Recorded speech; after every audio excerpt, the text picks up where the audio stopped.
अब निरक्षीय स्थिति में वैद्युत क्षेत्र की तीव्रता को हम कैसे कम करेंगे। ठीक, मैंने आपको 3 स्थितियां बताई थी। अच्छी स्थिति मतलब सीधा एक दूसरे से समांतर, निरक्षीय स्थिति मतलब लंबवत, तीसरी स्थिति होती है किसी भी कोण पे। ठीक, तो आपकी निरक्षीय स्थिति यहाँ पे चल रही है। सपोज कर लेते हैं कि ये आपका एक वैद्युत द्विध्रुव है। ठीक है, यहाँ पे इधर बना दें। चलो, एक वैद्युत द्विध्रुव की कल्पना यहाँ पे हमने कर ली है। इलेक्ट्रिक डायपोल है। ठीक है, निरक्षीय स्थिति में इंटेंसिटी ऑफ इलेक्ट्रिक फील्ड आपको काउंट करना है। ठीक है, अब यहाँ पे चार्जेस हैं, ये माइनस क्यू चार्ज हो जाएगा, पॉइंट ए हो जाएगा, ये प्लस क्यू चार्ज हो जाएगा, ये पॉइंट बी हो जाएगा। ठीक है, इसका जो मिड पॉइंट है वो ओ है, इसकी लेंथ एल है, ओ से ए की, ओ से बी की जो लेंथ है वो भी स्मॉल एल ही सपोज की गई है, मानी गई है। ठीक है, इसका जो मिड पॉइंट है बेटा ओ, वहां से आर मीटर आर लेंथ पे एक पॉइंट है आपका पी, जिसपे आपको intensity of electric field count करनी है, क्षेत्र की तीव्रता की गणना करनी है।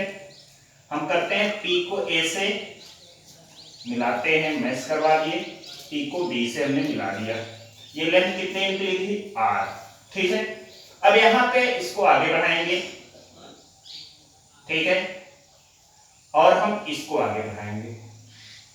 ठीक, अब यहां इसको ध्यान से समझिएगा, फिगर क्लियर होना चाहिए, इसको थोड़ा से आगे इस तरीके से।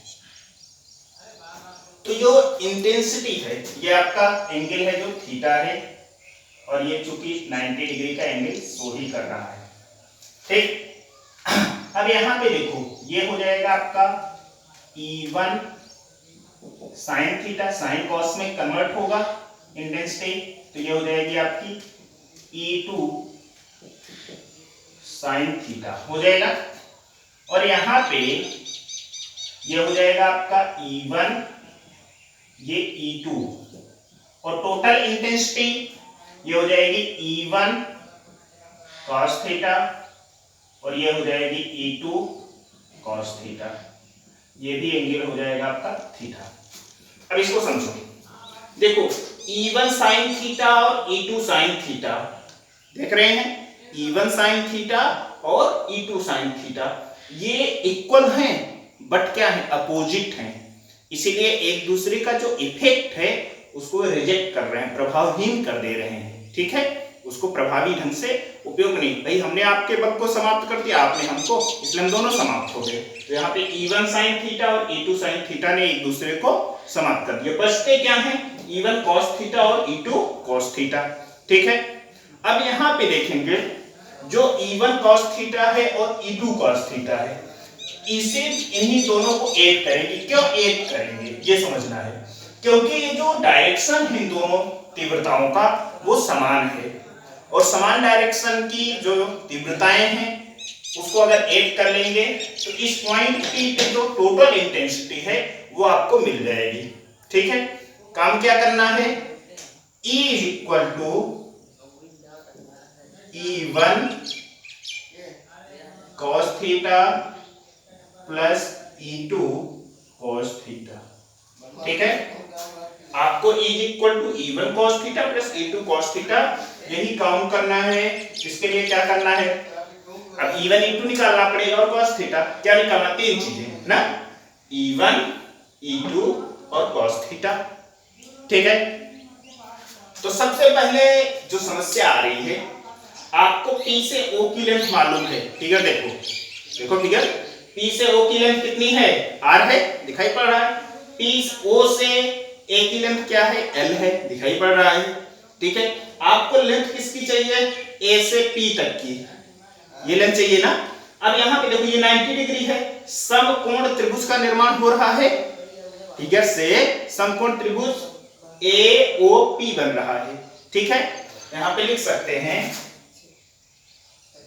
त्रिभुज AOP से जो आपका ट्रायंगल क्या है AOP। अब यहाँ देखो ये आपका आधार है, ये लंब है, ये कांड है, कांड स्क्वायर बराबर लंब स्क्वायर धन आधार स्क्वायर होता है ना, hypotenuse square is equal to perpendicular square plus base square.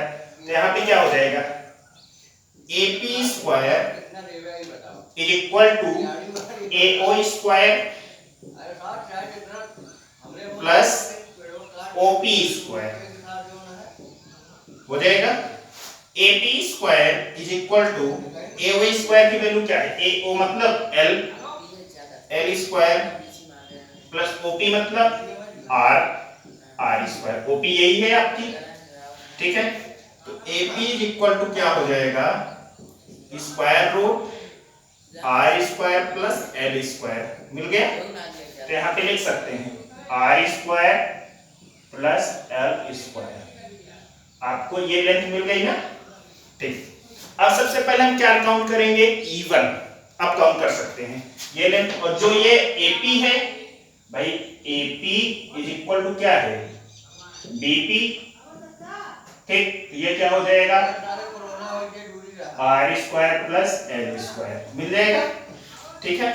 चलो शुरू करते हैं। E1 इज इक्वल टू हो जाएगा 1/4 पाई एप्सिलॉन नॉट के Q अपान R स्क्वायर होता है ना। R की वैल्यू क्या है, square root R square plus L square का होल स्क्वायर हो जाएगा। तो E इक्वल टू हो जाएगा 1/4 पाई एप्सिलॉन नॉट के, ठीक। Q अपान ये स्क्वायर हटेगा तो स्क्वायर रूट हट जाएगा, R square plus L square, ठीक है। इक्वेशन इसको हमने सेकंड पुश कर दिया। अब यहाँ पे जैसे E1 है, ठीक है, E1 काउंट कर रहे थे, जैसे E1 है उसी तरीके से क्या हो जाएगा, सिमिलरली यहाँ लिख सकते हैं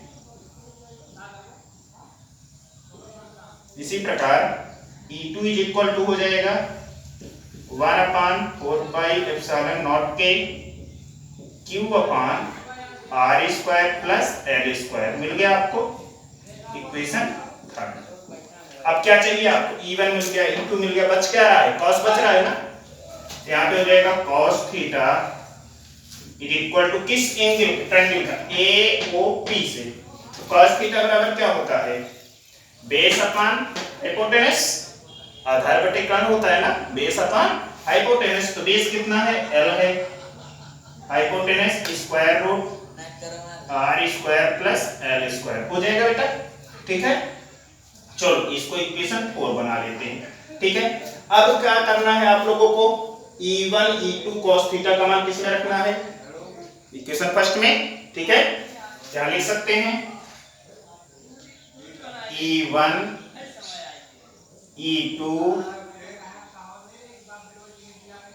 cos थीटा का मान समीकरण 1 में रखने पर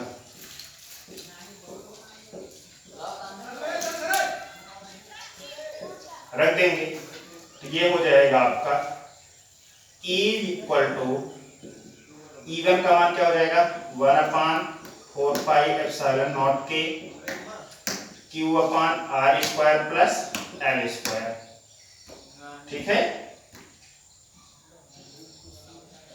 cos थीटा का मान कितना है, या cos थीटा ऐसे रहने दो इसको, ठीक है। प्लस E2 का मान क्या है, E2 का मान है 1/4 पाई एप्सिलॉन नॉट के, यहाँ पे Q upon R square plus L square, और यहाँ पे cos थीटा। देखो ये दोनों हमने मान रख दिया। E इक्वल टू क्या हो जाएगा, ये भी सेम है, ये भी सेम, कॉमा कर लेते हैं तो मिल जाएगा आपका 1/4 पाई एप्सिलॉन नॉट के Q upon R square plus L square, ठीक है। और यहाँ पे ये भी मिल गया, ये भी मिल गया, बचा क्या, cos थीटा प्लस इसमें भी cos थीटा, ठीक है। तो E इक्वल टू हो जाएगा 1/4 पाई एप्सिलॉन नॉट के, यहाँ पे Q upon R square plus L square, ठीक है। अब यहाँ देखिए ये कितना हो जाएगा, 2 cos थीटा बन गया। E इक्वल टू क्या हो जाएगा, 1/4πε0 के Q/r² प्लस L², और ये 2 हो गया cos थीटा का मान L/√r² प्लस L², तो यहाँ पे हो जाएगा L/√r² प्लस L² हो जाएगा। ठीक है, अब यहाँ पे E इक्वल टू हो जाएगा 1/4πε0 के Q2L ऊपर और नीचे r² प्लस L²। यहाँ पे देखो, जैसे x की घात 1 गुणे x की घात 1/2, स्क्वायर को 1/2 में लिख सकते हैं ना। जैसे ये इसको चाहे स्क्वायर ऐसे लिख दो, तो x की घात 1 गुणे x की घात 1/2 होता है। ठीक है, इसको लिख सकते हैं x की घात 1 धन 1/2 बराबर x पावर 3/2 लिख सकते हैं ना। इसी तरीके से x का रिप्लेस ये हो जाएगा आपकी इसकी घात 3/2। ठीक, अब यहाँ पे E इक्वल टू हो जाएगा 1/4πε0 के, ठीक है, 2QL बराबर क्या होता है बोलिए, 2QL इक्वल टू P, यहाँ पे सामने लिख देंगे P इक्वल टू 2QL होता है। ठीक है, और यहाँ पे देखो R is greater than L, then r² greater than L², then L² is equal to 0।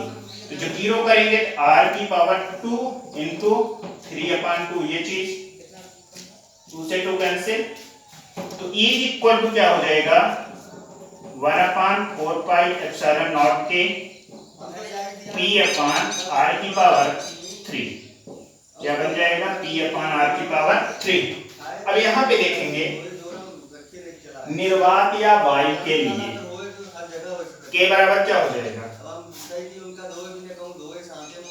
ठीक है, के बराबर क्या हो जाएगा 1। ठीक, तो E इक्वल टू क्या हो जाएगा 1/4πε0 के, ठीक है,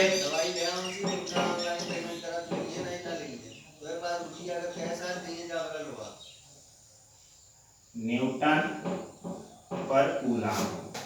हमारे ख्याल से आपकी जो समस्या थी कि सर फिगर ठीक से नहीं दिखाई पड़ रहा है, हमने इसको प्रयास किया सॉल्व करने का, और मेरी भी इस प्रयास को आप लोग सार्थक बनाइए।